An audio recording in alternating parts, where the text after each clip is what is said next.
When the first snow fell, Daniel Stoltzfus knew it was too late for the others. His root room, tucked deep beneath the earth, was the only thing between his family and the harsh winter that awaited them. But what lay hidden beneath their humble home wasn't just the product of careful planning. It was an act of faith. While the others rushed to gather what they could, Daniel trusted that his quiet preparations would see them through the long months ahead. Before we begin, share where you're watching from, and if stories of perseverance and simple wisdom speak to your heart, join us for tomorrow's tale. Daniel Stoltzfus was no stranger to the harshness of winter. Living on the edge of Lancaster, far from the bustle of town, he'd learned early that survival didn't come from chance. It came from patience. Every year, as the days grew shorter and the winds colder, he'd work late into the night, storing away what he could: potatoes, carrots, onions, and jars of applesauce that would sustain his family when the snow turned the world outside into a frozen wasteland. This year, though, the preparations felt different. The air had an edge to it, sharper than usual, more biting, as if even the wind had begun to sense what lay ahead. Daniel paused in the root room, his lantern casting soft shadows against the stone walls. The shelves, heavy with burlap sacks and jars, seemed to whisper under the weight of their contents. He had dug this room with his own hands long ago, carving it deep into the earth where the cold couldn't reach. A gift from the land, this space would shelter not just the food, but the very spirit of survival. It wasn't just the food that worried him this year. It was the uncertainty in the air, the rumors of the coming winter being harsher than any the town had seen in decades. The neighbors' voices echoed in his mind. "A cold like that, Daniel, your stash won't last." His hands trembled slightly as he placed another bag of potatoes on the shelf. His faith, as solid as the ground beneath his feet, told him otherwise. That night, the wind howled, rattling the windows of the Stoltzfus cabin, but inside the fire crackled and the lamp burned steadily. His wife, Sarah, busied herself with mending clothes, while the children played quietly at their feet. It was a peaceful scene, a stark contrast to the storm building outside. Daniel gave one last glance to the root room before sitting down beside Sarah. "We'll make it through," he said, though doubt gnawed at him. The morning came with a chill that settled into every corner of the cabin. Sarah woke first, as she always did, and lit the stove. The smell of fresh bread filled the air, blending with the earthy scent of the wood stove. Daniel, already awake, stood at the window, watching the dark clouds gather. The first flakes began to fall, swirling in the wind like tiny messengers of the long winter ahead. He stepped outside, the crunch of snow beneath his boots sharp in the cold morning air. The landscape, so familiar, had already started to change. The once sprawling fields were slowly disappearing under a blanket of snow, the horizon narrowing. The stillness of the world was suffocating, as though the land itself was holding its breath, waiting for something to unfold.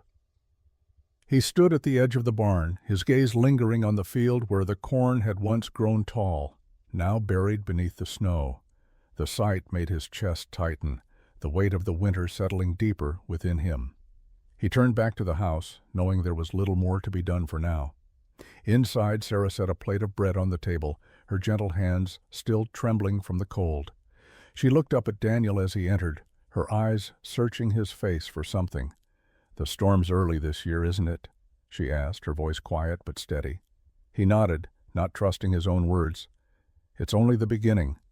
The children gathered around the fire, their faces lit with a mixture of curiosity and excitement. The snow, falling in thick sheets, had become a sort of silent promise, a reminder of the hard months to come.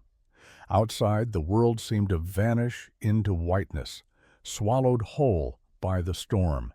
Inside, though, Daniel and Sarah knew that this was when their real work began. As they sat down to eat, the wind outside began to howl again, and Daniel's thoughts turned back to the root room. There, beneath the house, their survival had already been decided. Yet, as the first snow continued to fall, doubt lingered in the back of his mind. Would it be enough? The days bled into one another as the storm settled in for its long reign over Lancaster. Each morning Daniel stepped outside to find the world deeper in snow, the house and barn both slowly disappearing under the blanket of white. The silence of the land was unsettling, broken only by the occasional gust of wind that screamed across the prairie.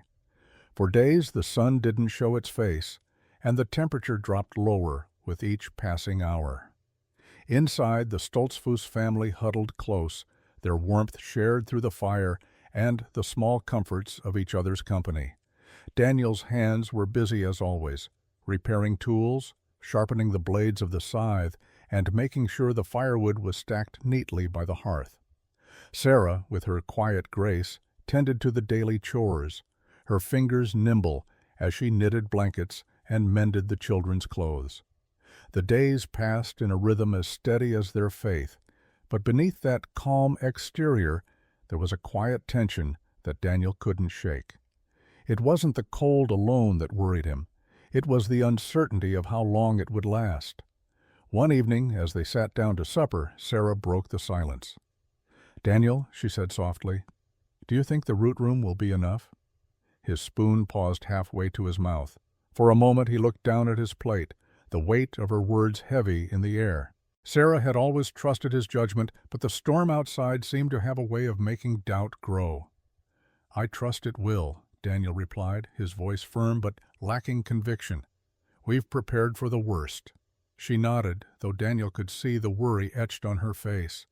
It was the same worry that had been on his mind every time he thought of the root room, its security, its sufficiency. He had stocked it well, but was it enough to last them through the harshest winter they'd ever seen? The wind picked up again, louder now, as if urging them to act, to prepare for something more. That night, Daniel lay awake, staring at the ceiling of their bedroom. The children's soft breathing filled the silence, and the fire in the hearth crackled faintly in the background. He thought about his neighbors, those who had mocked him for being so meticulous in his preparations, those who had scoffed at his insistence on storing more than necessary. What would they do now? The thought weighed on him, but as his eyes closed, his heart found a small measure of peace. He had done what he could now. All he could do was wait. The storm raged on for a week, relentless in its fury. With each new day, the snow piled higher, the wind howled louder, and the landscape grew ever more unfamiliar. Daniel had no way of knowing how long it would last, but it felt as though the storm itself was a trial, testing not just his preparations, but his very belief in the wisdom of his choices. It was on the 8th day of the storm when something unexpected happened. Daniel had gone to check on the animals in the barn, making his way through the deep drifts with a shovel in hand. The snow had packed itself so tightly that the barn doors barely opened. As he struggled to clear the path, his shovel hit something harder than snow. Stone. Puzzled, Daniel knelt down, brushing the snow aside. The stone, large and smooth, was part of the foundation of his root room. A small crack ran through it, and for a moment Daniel felt a knot tighten in his stomach. Had the snow, the weight of the winter's fury, caused the foundation to shift? Was the root room in danger? His mind raced as he cleared away more snow, revealing more of the stone beneath. He stood still for a moment watching the crack, wondering what would happen.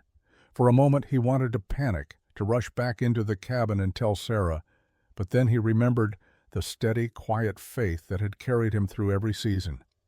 With a deep breath he returned to his task, carefully smoothing the snow away from the crack, testing it gently. There was no sign of movement.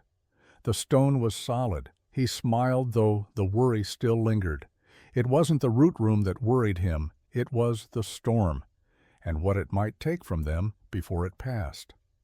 Still, the lesson from the stone was clear. Sometimes what seemed fragile was actually stronger than you could ever know. As he walked back to the cabin, he caught sight of Sarah watching him through the window. She was holding a lantern, the light flickering softly against the cold. When she saw him, she smiled, a small, quiet gesture that reminded him they were in this together. When he entered the cabin, Sarah set the lantern down. "The snow's piling up fast," she said, her voice gentle but steady. "How are the animals?" "They'll be fine," Daniel said, trying to reassure her as much as himself. "The root room's secure, too. Just have to trust that we did everything we could." The room grew still for a moment as Sarah nodded, her eyes searching his. "And we'll make it through." Daniel looked out the window again, watching the snow fall endlessly, as if time itself had frozen.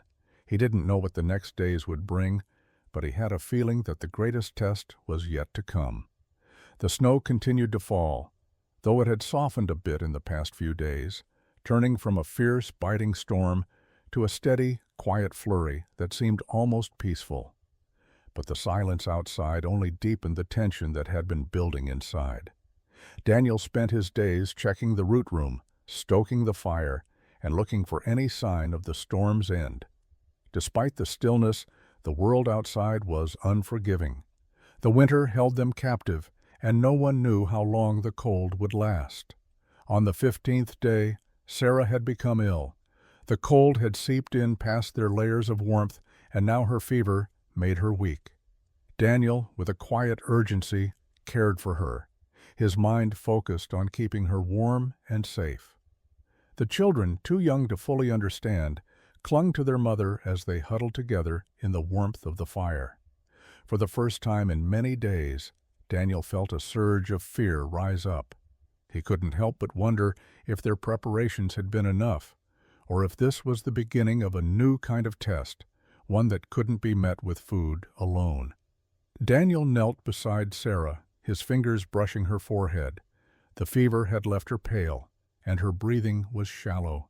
It was as if the cold had taken root inside her too, spreading deeper than the snow could reach. But he had no time for fear. His thoughts turned again to the root room, to the quiet strength that lay below their feet, hidden beneath the earth. "Sarah," he whispered, his voice steady despite the storm in his chest, "we've prepared for this." Her eyes flickered open, and she gave him a faint smile. "I know." She trusted him. She had always trusted him, and that faith, that quiet strength, reminded him of the very thing he had spent years preparing for, the quiet, unsung acts of survival. The children played quietly by the fire, their innocence shielding them from the weight of the world outside. It was in these moments, these small moments of normalcy, that Daniel found the greatest comfort. They were together, and that was enough. It wasn't until the third morning after Sarah's fever began that the storm finally began to let up. The winds slowed, and the snow, which had piled so high, began to settle. The sun, weak but present, poked through the gray clouds, casting a pale light over the snow-covered fields. Daniel stood by the window, watching as the world slowly began to reveal itself. The landscape was unrecognizable, the fields swallowed whole by the storm, but something else was apparent. The land had endured, it had tested him, and now he had passed. He turned back to Sarah, who was still sleeping peacefully. The fever had broken, and though her body was weak, her spirit had not faltered. In that moment, Daniel understood. They would survive this winter, just as they had survived the ones before. He stepped outside, the sunlight glinting off the snow. The world was still harsh, but in the midst of it, there was a quiet victory. The root room, untouched, secure, had proven its worth, and in that silence, Daniel felt a deep sense of gratitude for the land, for his family, and for the quiet strength of faith. As the days passed, the snow began to melt, revealing the earth beneath. Spring came reluctantly, still shy under the shadow of winter's late hold. The snow that had buried their world began to recede, revealing the brown, hardened earth that would eventually give way to new life. For Daniel and his family, the worst had passed. The storm had tested them, but they had come through stronger, not because of what they had stocked away, but because of what they had kept within themselves, their faith, their patience, and their unyielding trust in the land. Sarah's health slowly returned, and the children, full of the restless energy of youth, ran through the cabin, their laughter filling the rooms once again. Though they had endured the cold, now the warmth of spring breathed new life into their home. There was work to be done. The barn needed repairs, and the soil would need to be prepared for planting. The cold had taken its toll on more than just their bodies. But as the sun climbed higher in the sky each day, Daniel felt the weight in his chest lighten. He returned to the root room, the door creaking softly as he opened it. The shelves were still full, the sacks of potatoes, carrots, and onions untouched. The jars of preserves gleamed softly in the dim light. He couldn't help but smile. The storm, the doubts, the questions, all had melted away, leaving him with a sense of quiet contentment. Sarah joined him in the root room, her hands still weak but strong enough to handle the work ahead. Together, they began to sort through their stores, taking inventory of what they had left. There was enough to last for the early months of spring, and the first seeds of the new crop would soon be planted. "Everything's here," Daniel said, his voice soft. He glanced at Sarah, who nodded with a faint smile. They worked side by side, the gentle rhythm of their labor carrying them into the next season. There was something sacred in these simple tasks, the care of the land, the protection of their home, the quiet labor that defined their days. It wasn't glamorous, it wasn't grand, but it was their life. It was enough. As they finished their work, Daniel stood and looked out the window once more. The world had changed. Though the snow was gone, the land was still marked by its fury. But now, there was hope. Life would return, not just to the earth, but to their hearts. They had made it through the storm, and they would make it through whatever came next. "Spring's coming," Sarah said softly, her voice full of quiet assurance. Daniel smiled, placing a hand on the doorframe. "Yes, it is. And with it, we begin again." The first signs of spring had arrived, though they were subtle. The trees began to show the faintest hints of green, and the snow melt runoff trickled down the creek, a gentle reminder that the harshest days were behind them. The Stoltzfus family had survived the worst of the winter, but the earth still lay beneath a blanket of frost. There was work to do, both for the land and for themselves. Daniel spent his days in the fields, his shovel carving neat rows in the soil. He had learned early that patience was the key to survival on the land. Everything moved at its own pace, and rushing was never the answer. The land, like his family, needed time to heal, and he would give it that time. Sarah worked beside him, her hands rough from the labor of the past few months. The children helped, though their attention often strayed, as children's attentions did. They found wonder in the smallest things. Tiny buds on the trees, the first sight of a robin, the faint warmth of the sun on their skin. Their innocence was a balm, soothing Daniel's mind as he thought back to the cold days of winter. The root room, once filled with the tension of winter survival, had now become a symbol of hope. The potatoes, the onions, the jars of preserves, they had made it through. The room still stood as a quiet testament to his faith in his family, in the land, and in the wisdom passed down through generations. One evening, as the sun dipped below the horizon, Sarah joined Daniel on the porch. They sat together, the soft evening breeze lifting Sarah's hair. The day had been long, but there was peace in the stillness that followed the work. "You did good, Daniel," Sarah said, her voice warm with pride. "We made it through." Daniel smiled, though his gaze remained fixed on the horizon. "We did," he replied quietly. "It wasn't easy, but we were ready." "We were," Sarah echoed, her hand gently brushing his. "And so much of that came from you, your patience, your faith in the land." The words hung in the air, soft and sincere.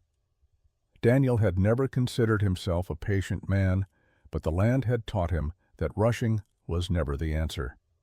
As he sat with Sarah, his heart swelling with quiet pride, he knew that the greatest lessons in life were those that took Time to understand. The next morning the children ran out into the fields, their laughter ringing in the air like music. It was spring, and everything felt renewed, especially the sense of gratitude that Daniel carried in his heart. They had weathered the storm, and now they would begin again. The weeks that followed were marked by small victories, the first shoots of green pushing through the soil, the barns slowly taking shape with each added plank of wood, and the soft, steady rhythm of work that defined the Stoltzfus life. It wasn't the quick burst of success that the world seemed to chase, but it was steady, reliable, and real. In the heart of the land, that was all that mattered. Daniel spent many hours in the fields, planting what they needed for the year ahead. The work was hard, but it was satisfying. Each row of crops planted in the rich, fertile earth was a promise kept, a foundation built for the future. Sarah worked alongside him, tending the garden, making sure the animals were fed, and caring for the children with the same devotion that had seen them through the storm. One morning, as Daniel knelt to check the progress of the seeds he'd sown, he heard the faint sound of a wagon approaching. His heart skipped a beat as he looked up, his gaze searching the horizon. As the wagon drew closer, he recognized the familiar shape of his neighbor's horse and buggy. William Crawford, his neighbor, who had once mocked him for his meticulous preparations, pulled to a stop in front of the Stoltzfus farm. Daniel stood up, wiping the soil from his hands, and walked over to the wagon. William climbed down, his face weathered by the seasons.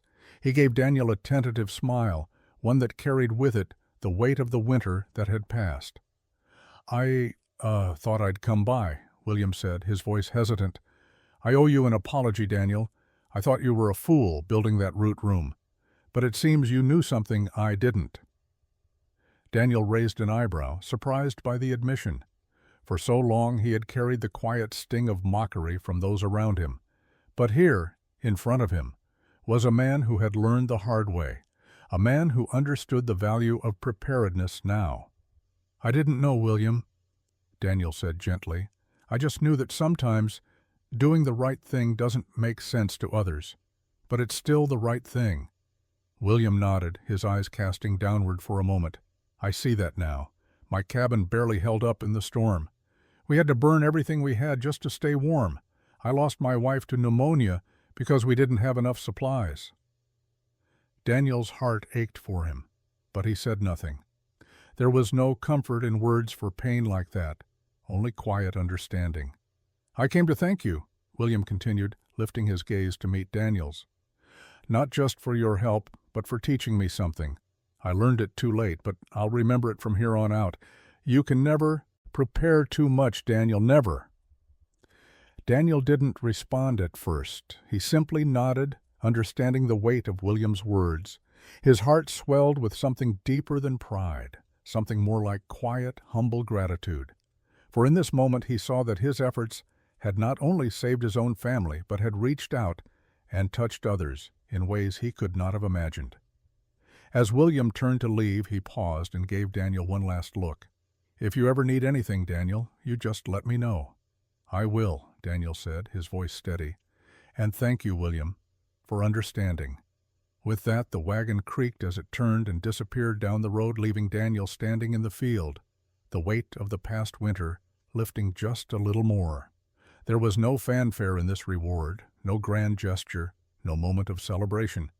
It was simply the quiet, steady return of faith in what had been built with patience and care. And that, Daniel knew, was the truest reward of all. As the days of spring turned to summer, the Stoltzfus family settled into a rhythm that felt as natural as breathing.